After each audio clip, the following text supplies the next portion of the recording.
Baik, kita lanjutkan perbincangan kita. Saya mau ke Bang Fadlizon lagi. Bang Fadlizon tadi sempat mendengar jelas pasti ya pernyataan dari Bang Islah. Ya. Ditolak keras Bang, ada hubungannya dengan Islamofobia. Ya, soalnya ya tentu saja saya kira beda pendapat itu biasa. Tapi kan kalau kita lihat realitas di lapangan, kalau kita lihat program-programnya bahkan yang namanya menghadapi terorisme itu basisnya itu antisipasinya adalah deradikalisasi, kontraradikalisasi dan seterusnya. Tapi siapa yang menjadi sasarannya itu? Walaupun tadi disebut itu tidak mengenal agama, tetapi hampir semua saya kira hampir 100% itu beragama Islam, ya. Dan ini menurut saya sesuatu yang sangat menggelisahkan karena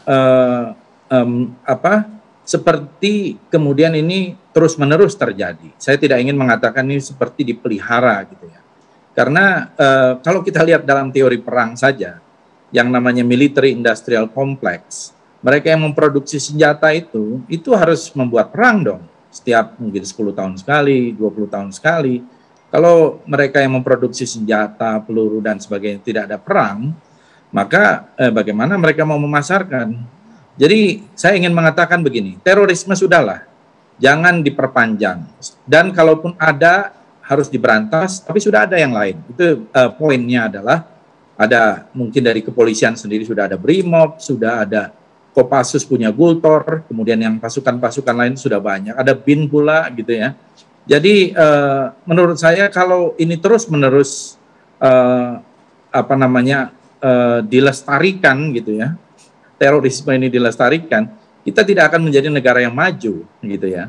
Dan menurut saya seperti saya katakan tadi, Indonesia ini tidak punya bakat gitu ya jadi teroris ya. Kita lihat lain lah kalau kita baca buku-buku tentang terorisme di berbagai negara lain, kita ini menurut saya itu tidak punya bakat gitu.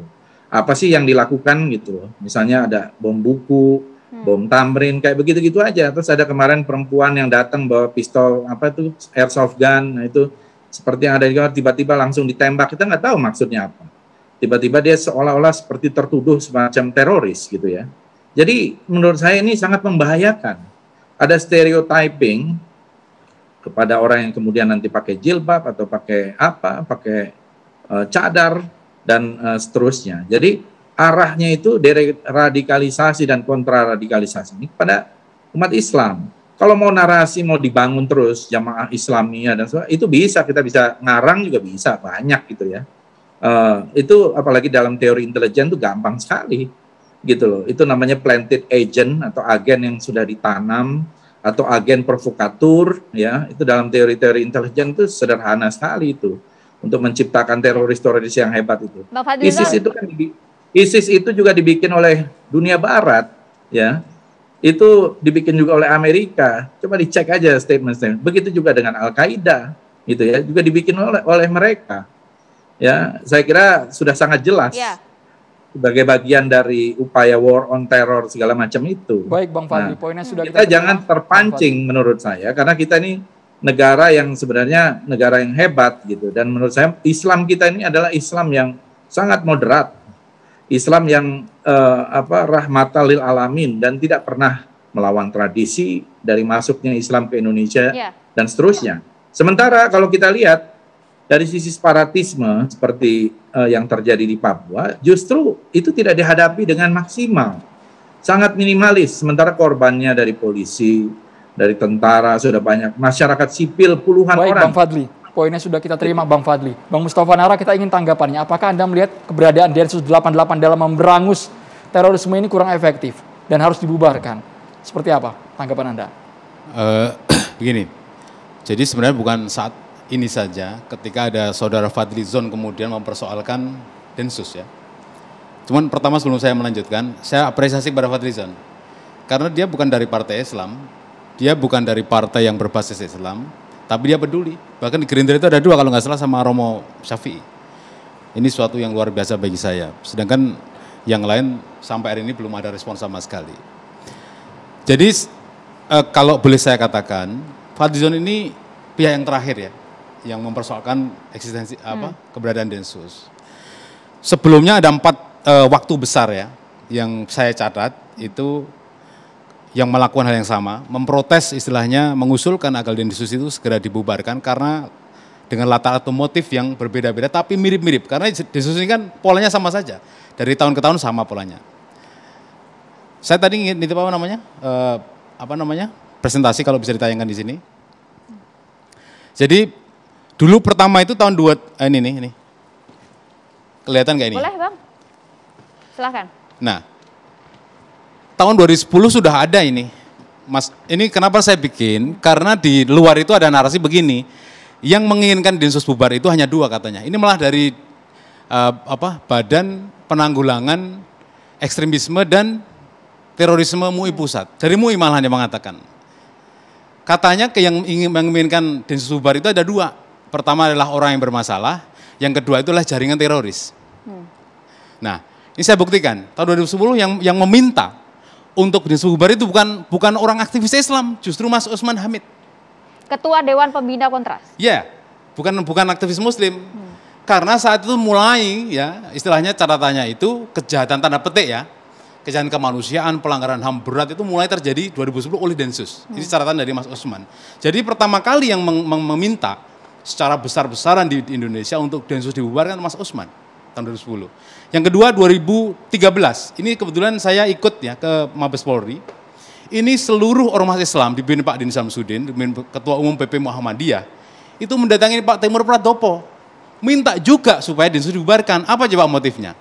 2 tahun sebelum 2013 itu beredar video, ya 7 pemuda di Poso itu disiksa kemudian ditembak mati dengan divideokan oleh kemungkinan teman-teman dari Densus sendiri. Kemudian video itu beredar. Tidak ada satupun televisi yang berani mengvideokan ini. Nah, Pak Adi nangis melihat video ini, tapi nggak kuat. Lalu mengajak seluruh ormas Islam datang Mabes Polri. Februari 2013. Saya yang memutar videonya dan video itu langsung take down di Facebook, di mana itu di YouTube. Hilang videonya sampai sekarang. Nah, 2013 macam-macam motifnya. 2016 ini kasus Siono. Siono itu sehat. Dijemput sehat di musola, nggak ada penyakit, tapi dijemput Densus, pulangnya jadi mayat. Ini berita besar waktu itu, bahkan hampir berhadapan-hadapan 6.000 Kokam Muhammadiyah, hampir berhadapan dengan 6.000 Brimob di Klaten. Ini berita besar. Lalu masyarakat sana menginginkan bubarkan Densus. Bukan tanpa motif, karena memang tanda petik kejahatan saat itu sangat luar biasa melanggar HAM. Itu 2, 3, 4. Baru sekarang Mas Fadlizon. Ini sudah berkali-kali, ya. Jadi bukan yang sekarang. Ini motifnya juga sangat realistis, bisa diterima oleh akal, dan seterusnya. Jadi bukan tanpa sebab. Nah, saya yakin niat BNPT, niat Densus, niat Undang-Undang Pemberantasan Terorisme tidak ada yang jelek. Persoalannya adalah pelanggaran atau penyalahgunaan wewenang. Ini yang terjadi di sini. Saya mempelajari ini semua dari awal, ya dari awal. Jadi dari awal saya pelajari dan ini memang jadi PR umat Islam. Nah, oleh karena itu PP Muhammadiyah kemudian mengundang Pak Boy Rafli Amar untuk diajak diskusi di PP Muhammadiyah. Diadakan waktu itu namanya apa? Dialog pemberantasan terorisme tanpa pelanggaran HAM dan tanpa tanpa mengusik umat Islam. Nah, ditanya bisa nggak dibubarkan? Rupanya Pak Boy mengatakan bisa. Densus dapat dibubarkan dengan cukup oleh Kapolri saja membuat pengesahan. Jika Densus sering berbuat masalah. Tetapi ada tetapinya nih, tidak bisa dibubarkan ketika masyarakat masih membutuhkan. Nah, pertanyaan di sini, bermasalahkah Densus saat ini? Nah, rupanya Mas Fadlizon menangkap itu. Bermasalah lagi, maka masuk akal Mas Fadlizon kemudian meminta itu. Coba berikutnya. Nah, atau yang terakhir aja, ini banyak ini, yang terakhir aja. Terus lagi, next, lagi. Oke, nah, lihat di sini. Tadi Mas Fadlizon kan, yang terakhir dulu. Mas Fadlizon tadi mengatakan kan, jangan coba-coba dikaitkan. Bahkan tadi Mas ini mengatakan juga, nggak ada kaitan dengan agama. Ini adalah panduan yang dibuat oleh BNPT untuk deradikalisasi, ditulis di sini. Radikalisme ada di semua agama, tetapi keceplosan terus. Yang dicontohkan adalah Islam. Katanya di semua agama. Jadi ini saling keceplosan. Saya sendiri sering mengikuti kajian-kajian terorisme. Itu narasumber dari BNPT selalu keceplosan, meskipun bilang nggak ada kaitan dengan agama. Tapi selalu contohnya adalah Islam. Rajin sholat, rajin pengajian, rajin itu. Memang faktanya begitu, tapi Mas Fadlizon mengatakan jangan-jangan fabrikasi. Mohon maaf, fakta pun bisa dibikin. Sudah canggih sekarang itu. Ini sudah zaman-zaman internet, tapi pola-pola yang dilakukan ini masih zaman Motifnya dulu. apa Mas kalau ingin dibuat atau fabrikasi, motifnya apa sebenarnya? Coba, mohon maaf, ini kan saya cuma membaca di media sosial, sebelumnya, mohon maaf. Dulu, sebelumnya. Mana tadi ya? Atau terakhir ya? Jadi dulu almarhum Aceh Manulang mengatakan banyak sekali intelijen dari luar negeri yang bekerja di Indonesia sebagai dosen, sebagai mahasiswa, sebagai guru, sebagai penjual pasar, sebagai mahasiswa, banyak sekali, katanya 60 ribuan. Nah, kita khawatir fabrikasi itu dibuat oleh mereka, kemudian diumpankan kepada Indonesia. Ini loh, ada kelompok-kelompok kayak gini, dibuat sama mereka, lalu ini sebagai apa? Lalu muncul seperti ini, coba bayangkan ini dari media massa ya. Besar sekali nih, Bang. Lihat, perangi teroris, Kapolri menganggap butuh 100 triliun per tahun 100 triliun. Bayangkan, ini saya cuma baca di media massa ya. Lihat nih, selalu bertambah, tidak pernah turun anggaran, nggak pernah turun. Lihat Ini nih. yang Anda maksud komoditas. Tadi Mas Fadlizon itu, khawatir saya ini soal anggaran ya. Jadi memancing seperti ini, lihat, tahun 2020, BNPT Polri minta lagi 44,4 triliun, 2018. Saya khawatir saja, jadi dugaan Mas Fadlizon itu ada benarnya, ada kekhawatiran Anda seperti itu. termasuk yang setuju atau tidak dengan pernyataan Bang Fadlizon?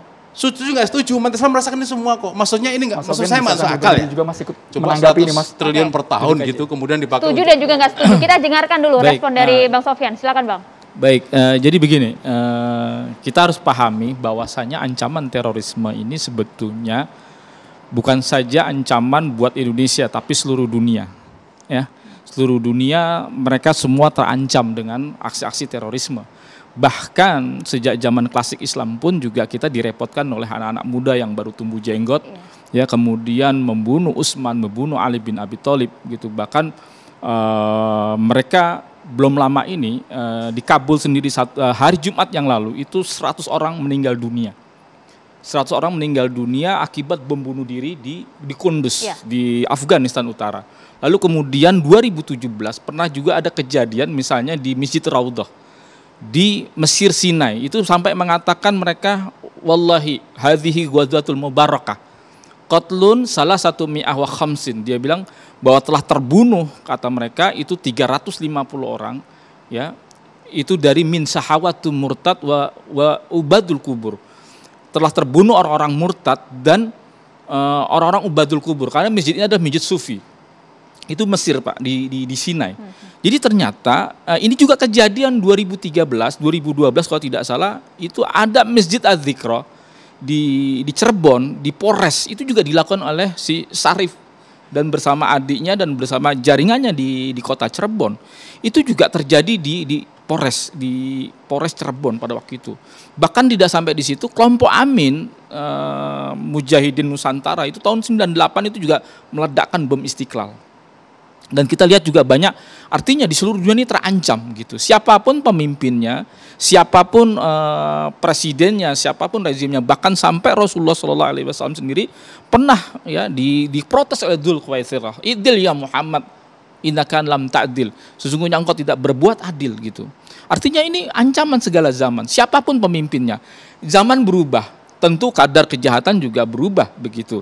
Kita dunia saat ini memang menghadapi ancaman teror. Saya rasa berbeda dengan zaman-zaman dulu di era komando jihad. Orang bisa saja ada hipotesa yang mengatakan diradikalisasi. Sekarang nggak perlu adanya radikalisasi. Orang sudah berpikir radikal gitu. Kami, saya yang 13 tahun di kepolisian, yang kemudian bisa terpapar dengan paham-paham intoleransi, ya meningkat menjadi radikalisme lalu menjadi teroris. Ternyata saya nggak sendirian. Ternyata kemarin Daengkoro di MIT itu ada juga mantan anggota Kopassus.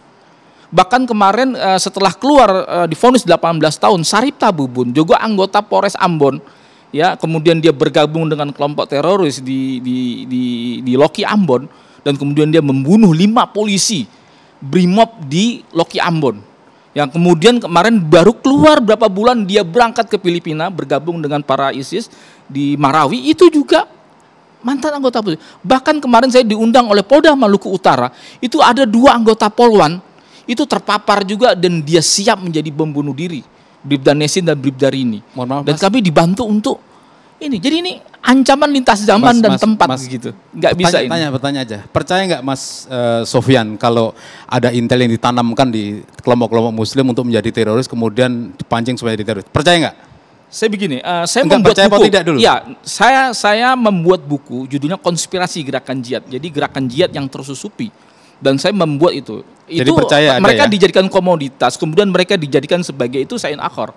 Itu perkara sendiri, tetapi pada dasarnya itu juga diakibatkan kelemahan daripada umat Islam itu sendiri yang kemudian mereka tergalang, mereka akhirnya terkontaminasi dan kena brainwashing daripada kepentingan kelompok-kelompok itu, dan kita nggak pungkiri itu. Karena begini, ini soal bom bunuh diri. Saya juga berapa kali ke tempat lokasi seperti itu. Saya pernah ditangkap juga di Turki oleh Densus Turki. Saya tahu betul. Jadi begini, kita bisa nggak membedakan orang bunuh diri dengan di remote supaya mati dengan ledakan bom? Nggak tahu kan, siapa yang bisa menjamin kan? Tidak tahu. Zaman berubah, teknologi berubah. Tapi media massa itu telan matang aja itu. Oh, kalau ada orang meledak itu adalah bunuh diri. Padahal zaman sudah berubah menjadi teknologi yang canggih. Bisa nggak membedakan antara orang yang bunuh diri dengan orang yang dibunuh melalui remote? Saya tanyakan dulu, ini ada kasus juga soalnya. Iya, enggak. Kami yang pernah menjadi teroris dan pernah menjadi bagian kelompok mereka, itu memang Bapak kalau lihat, kita punya bukti-bukti video, misalnya di Suriah, itu orang yang mau jadi bom bunuh diri itu antri Pak. Bahkan mereka kocok sendiri siapa yang mau jadi istishhadiyah. Mereka nggak katakan itu bunuh diri, mereka mengatakan ini adalah istishhadiyah atau istismata. Dan mereka betul-betul meledakkan. Bahkan kami yang pernah bertemu, sempat merencanakan hal tersebut, itu alami saja. Memang kami ini diajarkan bagaimana fadilatus syuhada, tentang hubul jihad, hubus syahada dan sebagainya. Itu udah tertanam gitu. Dan itulah kuatnya dan dasarnya yang namanya brainwashing gitu. Tapi kan Anda kan kemudian kental sekali hubungannya juga dengan Densus 88 sebagai mantan terorisme. Anda termasuk yang setuju jika Densus 88 dibubarkan? Oh enggak, kita masih butuhkan Densus 88. Bahkan kami pernah menawarkan kepada Densus 88, kalau kalian tidak mampu melawan kelompok-kelompok takfir, ya bahkan sampai FPI juga dikafirkan Ustadz, gitu. Karena mereka menerima, FPI itu menerima demokrasi sebagai jalan untuk misalnya menegakkan syariat, dan itu dikafirkan oleh mereka. Begitu, mereka kafirkan itu. Dan bahkan kenapa saya katakan kita masih membutuhkan Densus 88. Saya pernah katakan kalau kalian tidak mampu, kami yang akan hadapi. Karena apa? Sampai kemudian HTS sendiri Pak yang terafiliasi dengan Al-Qaeda sendiri di Hay'ah Tahrir Syam di Syam di Suriah itu sampai membuat unit-unit anti teror. Dan mereka memburu kelompok-kelompok ISIS. Meskipun yang kelompok takfir. Bahkan sampai Taliban hari ini. Bang Mustafa Nara dianggap penindakan di lapangan menggunakan hal-hal yang menyimpang. Oke lah, kita polisi sebagai lembaga pelayanan publik tentu dia akan siap menerima kritikan, siap tidak populer dalam masalah ini. Tetapi ala kulli hal kita tetap membutuhkan unit-unit seperti itu. Gitu. Itu masanya kerja Densus itu bukan asal main tangkap menurut saya ya. Saya 1 tahun di surveillance Pak. Densus punya catatan itu. Bukan asal main tangkap harus ditangkapi Bang Novel Bang Mumin sesaat lagi hanya di catatan demokrasi pemirsa.